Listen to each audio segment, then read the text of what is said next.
If any student fails the exam, the school will be torn down. The students were so nervous that they fainted in the classroom. Right now, the only hope lies with Bart, who hasn't taken the exam yet. But the night before, he didn't study at all. To prevent the school from being destroyed, the principal decided to buy some time for Bart to study. He stared at the alarm, torn inside. In the end, emotion won over reason, and the exam was forced to stop. About your time, boy. Don't blow it. Well, I won't. I'm gonna ignore everything else on my schedule.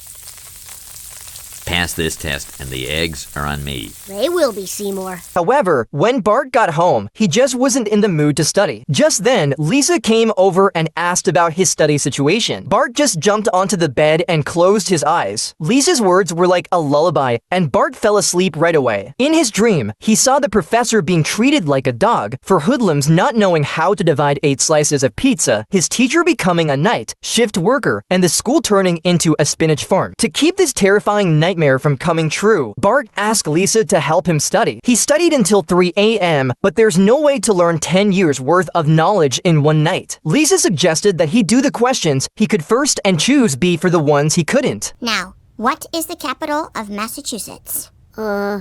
B. Very good. The next day, the exam started. Bart stared blankly at his test paper. Suddenly, he remembered what Lisa said. As a result, for 8 questions, he chose B. There were only about 10 seconds left in the exam, and Bart had only 1 question left. What is the rarest blood type? Suddenly, a ladybug crawled out of his school bag and slowly climbed onto the test paper. The examiner picked up the paper, and the last question was answered correctly. He passed by a narrow margin of just 1 point. He passed! Stop that ball!